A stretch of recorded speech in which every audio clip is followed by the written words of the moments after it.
how do I come up with a coherent, systematic, integrated, those are words, program, so that at the end, it really is systematic and integrated. And that's really the work that Karen and Ron and others are here to help you with. And I'm going to turn the program back to Dr. Karen Mapp. Please welcome her.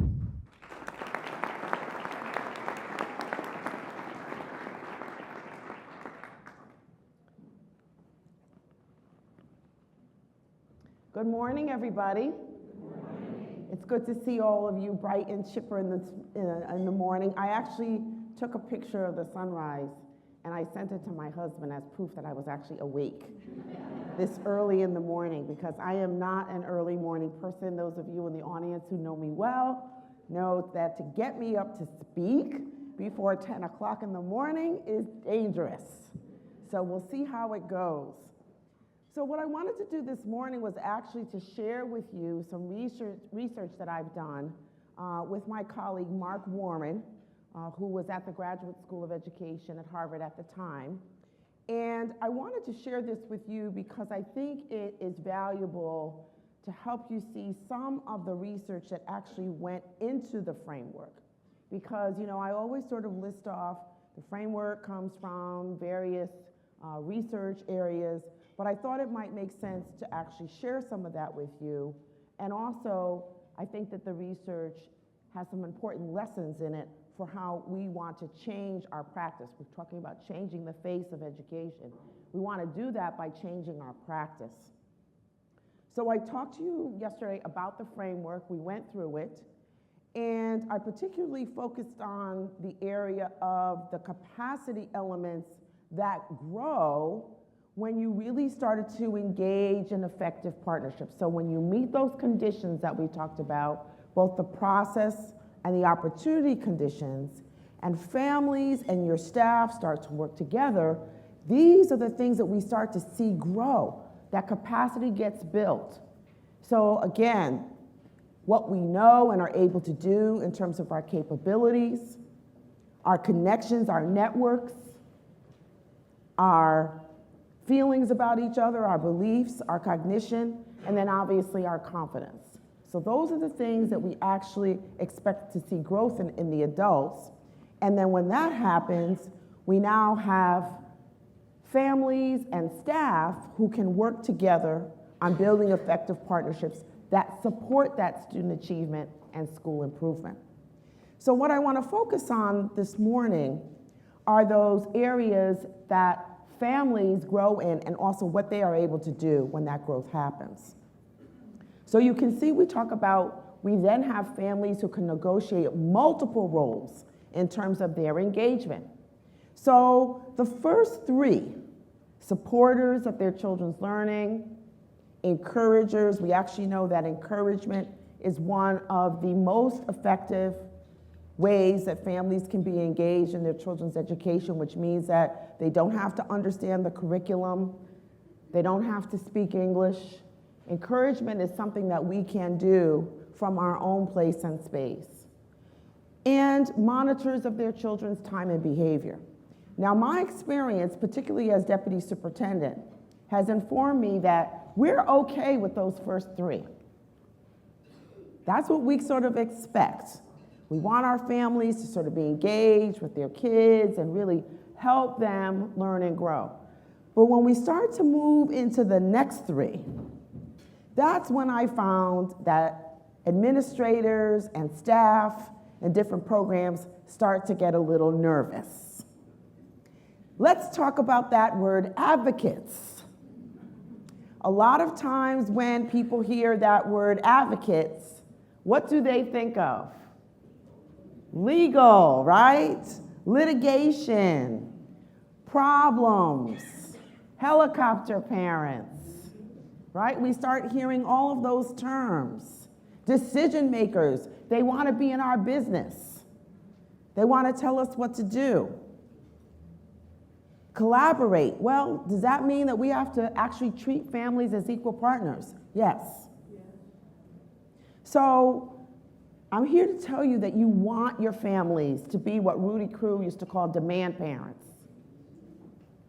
That's what you want, because then you actually have a group of families who are organizing themselves to support the work of the school. Yes, sometimes that means they're going to push, but that's okay because they're holding our feet to the fire and holding all of us accountable. So then, how do you cultivate that kind of parent leadership? And that's what we studied when we got involved in this 3-year study, which I'm going to talk about now. One of the questions we had was, how is it that we can build advocates and build leaders among our parent group? And so Mark and I embarked on a study in 2011 where we were looking at 6 community organizing groups that actually did their work around education, or part of their work was focused on education. And so we wanted to analyze, how do they do their work? A lot of people always talk about the accomplishments of a lot of organizing groups when it comes to their wins, so to speak, in education. But we really wanted to understand how they did their work. What were the processes that they used to move forward? So we looked at 6 groups ranging from the Logan Square Neighborhood Association in Chicago. We looked at the Northwest Bronx Community Coalition in the Northwest Bronx of New York. We looked at Southern Echo in Mississippi. I'm not going to go through all of the groups. We also looked at PAC and PICO in California. So we really looked all around the country, and we said, Padres Unidos, I might as well name the last one. They're in Denver, Colorado. We wanted to know, again, how do they do their work? What can we learn from the way that they organize with families and students and community members to help support the work of schools? So I first want to talk about the definition of community organizing that they all use. And that is a process whose purpose is to build relationships and power for people to create change in their communities. So this definition doesn't shy away from those terms that a lot of us get nervous about. Building relationships and power to create change. So one of the things that we found out was that these groups actually engaged in some very interesting strategies to develop parent leaders. So first of all, what they did, which really kind of surprised me, and I learned a lot from this, is that they had a very different definition of what it means to win something. A lot of us think that winning is about what we call transactional change. So we're going to demand a change in policy. We're going to demand a change. We want some new schools. We might want a new curriculum. And if we win that, we figure case closed, right? We've raised our flag, we've gotten that win. But we learned that the win for these community organizing groups is just a vehicle to get to the real change that they want, and that's transformational change. Transformational change is really about changing the individuals in terms of how they see themselves, recognizing that they do have voice, they do have power. It's about changing the culture of the institutions. Yesterday we got questions about how do you change an institution so that it's more respectful of families and more respectful of the communities. That's what they're all about. They want to change the fundamental nature of these institutions. And then finally, when the individuals now feel that they have power and you're starting to change the way schools or other organizations work with families and community members, now you're changing the community. They are focused on transformational change, not just the win that might happen from that campaign. So we really looked at this individual piece a little bit more closely because I really was interested in the change to parents. What was it that these places did to really change families so that they were able to participate in all of those different functions when it comes to family engagement? So there were some core processes that they used of this transformational change. And I suspect as you hear them, you're going to hear some similarities between what we found out from this research and what's in the framework. So the first process that they used was they really listened. You know, there's a big difference between hearing and listening. Sometimes when my husband and I are going a few rounds over something and don't agree, while he's talking, I'm getting ready for my next punch, right? I'm trying to formulate what my argument is going to be. So I hear him, but I'm not listening to him, right? It takes real practice, ladies and gentlemen, to listen. A lot of times there's some kind of tape going on in our heads when somebody is talking to us. So what these organizers really practiced is this skill of really listening to parents, really listening, and then building parent community, saying, you know, Mrs. Jones, I just talked to Mr. Hernandez, and he has similar issues to the ones that you talked about. Maybe we should come together and talk as a group. And parents begin to share their stories, and they begin to realize that they're not alone in some of the things that they worry about or are concerned about when it comes, in this case, to education. The next step was in encouraging families to take some risks, mentoring them, helping them move forward, helping them maybe take that step to do something that they weren't familiar with. And then what happens is that the families begin to understand that the issues that they thought were only theirs are really community issues, and understand more about the importance of the political process. So they link the personal and the political. So I want to just talk about each one of these processes in a little bit more detail. So the listening. What organizers do is very similar to what we do in home visits. In fact, the home visits designed by the Parent Teacher Home Visit Project in Sacramento are based on an organizing platform. Because you see, organizers use a technique called one-to-one meetings. And that's when they get up, they go into the community, they knock on doors, they go into coffee shops, they go into the nail shops and the barber shops, and they say, what are some of the issues that are of concern to you in this community? And that's why this is called grassroots community organizing. Now, grassroots community organizing is different from some of the community organizing that we've been hearing about lately in the news. Because in many cases, those are groups who already have an agenda, who come into the community to get people rallied up about that particular agenda item, but it didn't come from the bottom up.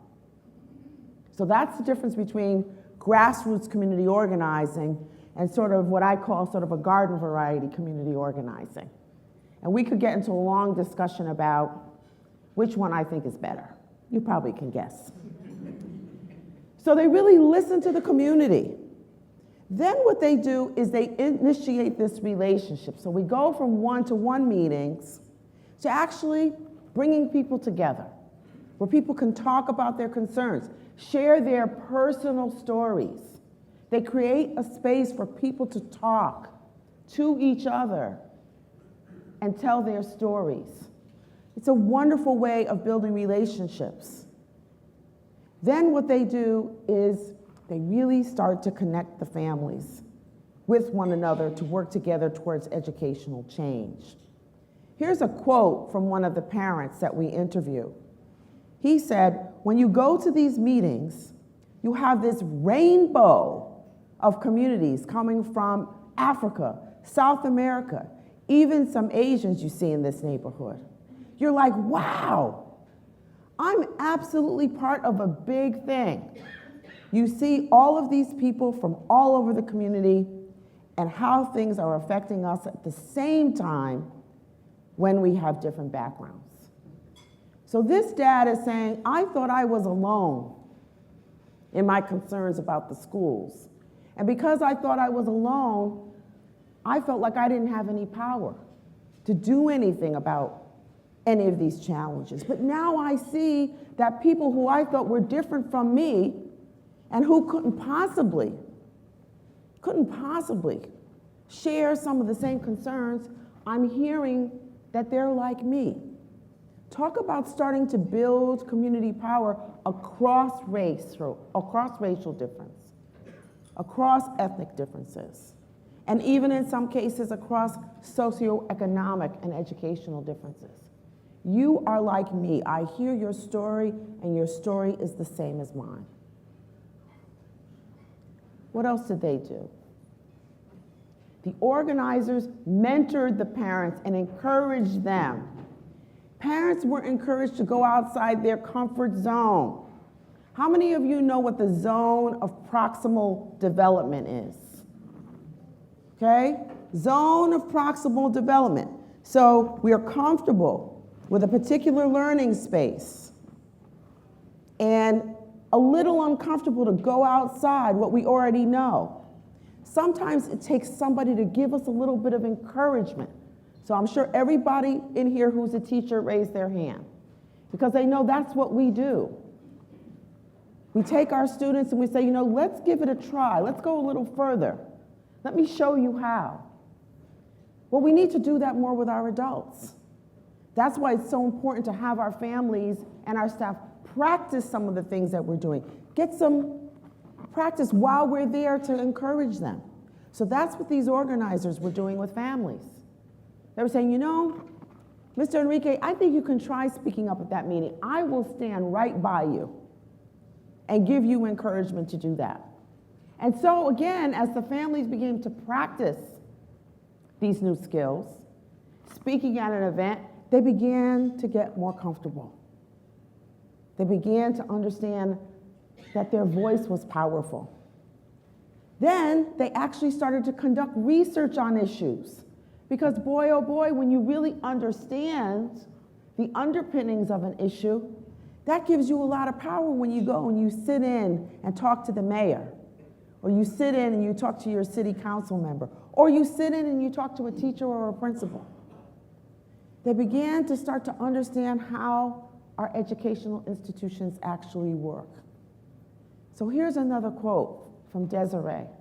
She says, Ava, and Ava was the organizer, never ever said to me, oh, I think you'd make a great leader. Because had she done that, I would have run for cover. Because that was not the way I saw myself. But she would invite me to many coalition activities and meetings, and then she would ask me to do some part of the agenda, and I would look at her and say, I don't like to speak in public, I don't want to do this. And she said, but you can do this. And I was like, oh well, I'll give it a try. And as Desiree started to feel more comfortable, she started to do more and more and more. And then finally, through the organizing process, people began to link their personal stories with the political, with the larger political surroundings and circumstances. So parents began to link their personal growth with their political action. In other words, they started to shift an understanding of themselves, and they saw that the things that they were thinking about were really issues that affected the broader community. And this was the big shift, ladies and gentlemen, that really, really struck me and struck our team. And it was that parents began to shift from seeing that their concerns were just about their child to seeing that their concerns were really about all children. And I know for a fact when I was deputy superintendent in Boston, this is the thing I used to try to talk to a lot of my parent advocates about, because many of them were advocating perhaps for their own child and only saying that this is going to be important for my kid. And I'd say, well, wait a minute, let's talk about what's important for all kids. And sometimes families had to be taken through a process to see that maybe indeed what I'm advocating for my child isn't the best thing for everybody's children. So through the organizing process, we saw a real shift. Remember I talked about that shift in cognition and values and beliefs? What we saw through the organizing process is that parents were really moving into rallying for the entire community and indeed for teachers and principals when they saw that what they were trying to do was best for all kids. And then the parents are really empowered to take on new challenges. We started to see more and more parents say, you know, now that I've really seen what I can do, and their confidence was really growing, you know, maybe I'll go back to school myself. Maybe I'll go and get my GED. Maybe I'll go take those language classes. Maybe I'll try out for that position on the school board. So we really started to see this shift in our families in terms of how they really saw themselves as members of the community. A lot of you may know that some of the foundations are talking about this two-generation model, two-gen. This is what they're talking about. What are the effects on transforming the adult, not just the kids? That's what we really mean when we're talking about two-gen work. So what recommendations can we take away from this study of organizing? What are some of the things that we can apply to our own practice? What does it take to do this work well? Requires a change in our mindset. What these organizers had done was they had really shifted from seeing the community and seeing families through a deficit-based lens. They cannot do, we have to do for them. To our communities and our families have a lot of assets that we just have to cultivate, that we need to explore. This is some of the big work, ladies and gentlemen, in our sector.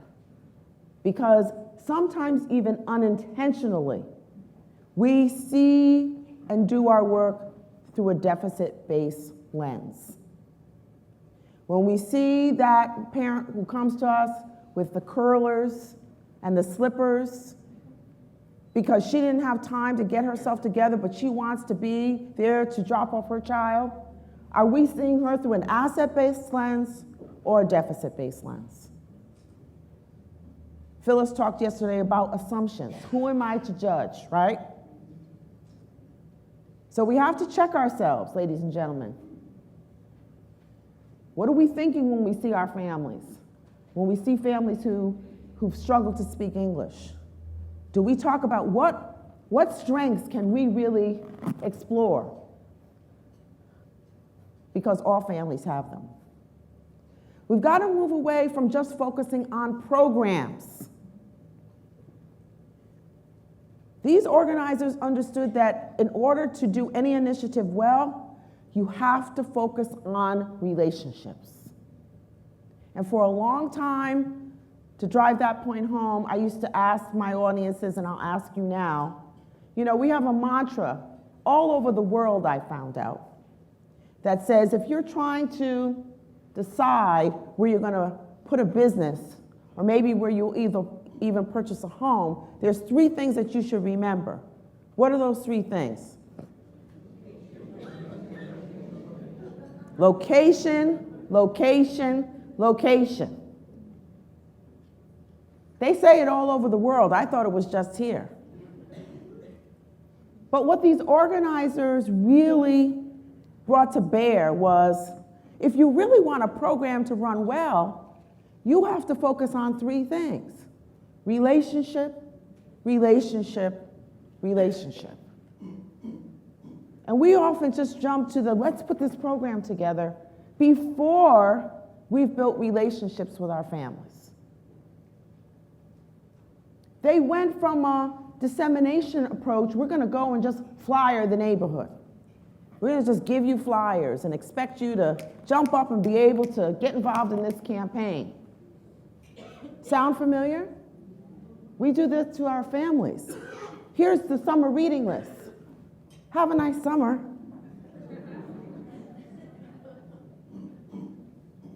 Here's our syllabus. Take a look, and we expect you to know everything that we're doing. Dissemination of information only, ladies and gentlemen, doesn't get us anywhere. And that goes for things like explaining or sending out information about college to our families. Information only doesn't work. You really have to look at a developmental approach, and that means practice. That means interactive, because that's how we build our skills. And it also means that coaching and that scaffolding that we heard from the parents. They let us try this, standing there and helping us along. We have to go from this individual orientation around school reform to a more collective community lens. Again, thinking about how we're going to build a community. And then the last one is very similar. I don't know how many times, and I'm seeing some of my friends in the room who've done this work, this district reform work, how many times decisions are made in with a closed group.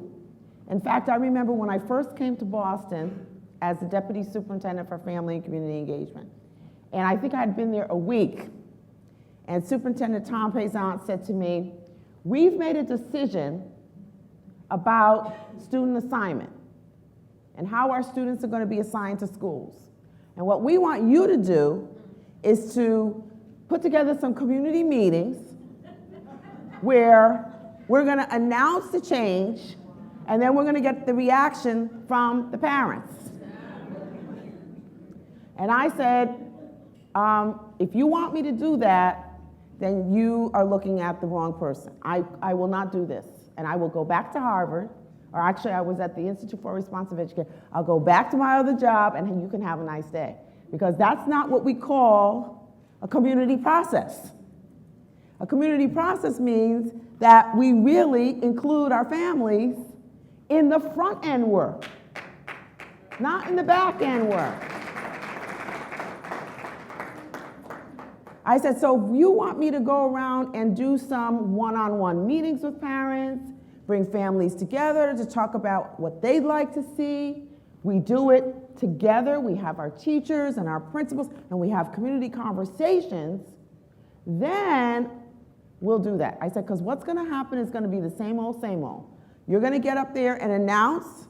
You're going to give parents 2 minutes at the mic.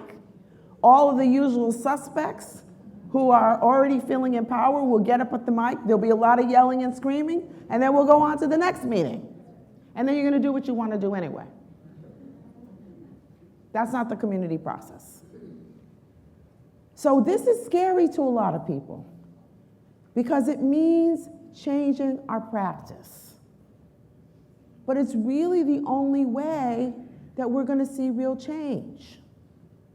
Last summer, I taught a case which explained the community process work that was done in Baltimore City under the direction of Dr. Andres Alonso. And Dr. Alonso really believed that the only way we're going to transform our schools is by transforming the individuals, by giving families voice and power. A lot of people in Baltimore thought he was nuts. He answered every single email from parents himself. He didn't delegate it to a staff. He gave money to community organizing groups to build parent power. He got the community organizing groups very much involved in the reforms in Baltimore, especially around community schools. And the reason he did that was because he said the tenure for superintendents is 3 years. If any of us want to have any legacy, the only way that we can do that is to give the work to the community.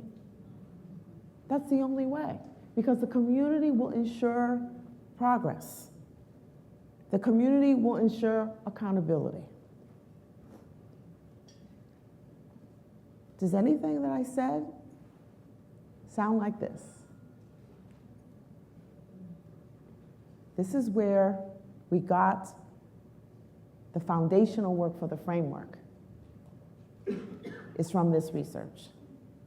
That's why we talk about relational. That's why we talk about developmental. That's why we talk about collaborative and interactive. Now, I have to be honest with you, I wanted to put a little bit more heavy-duty language into this framework, but you gotta know, you're working with the federal government.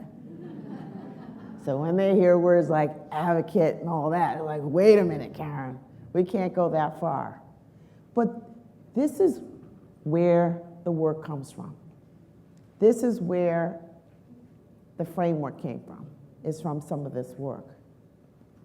So I want to close by reading this comment that's actually a quote from the book to tell you how much we learned from doing this research. By the way, we had 18 doctoral students work with us on this project over 3 years. And we decided that we were going to model the same kind of community process that we were seeing in the way that we conducted this research.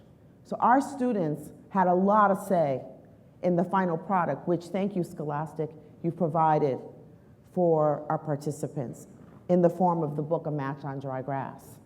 Our students wrote the majority of that book. We oversaw the process, but the 6 cases that are there were written by our students. A lot of the faculty at the Ed School thought we were nuts to have 15 doctoral students as a part of this project. We also had 2 master's students. But we felt like it was really important for us to model the kind of respectful research that people should be doing in communities. And the 6 organizing groups read the chapters before we put them in the final stages for the book and gave us a lot of feedback. So I want to close by reading this quote. We began the larger study with some expectation that leadership development would be important to organizing. But we left with a much more profound appreciation for how processes of personal transformation lay at the heart of organizing efforts. Indeed, we might say that personal transformation represents the heart and soul of community organizing. It provides the spark that ignites school and community change. And that's how we got the title, A Match on Dry Grass. Because when that spark is ignited, there's no stopping it. Thank you very much.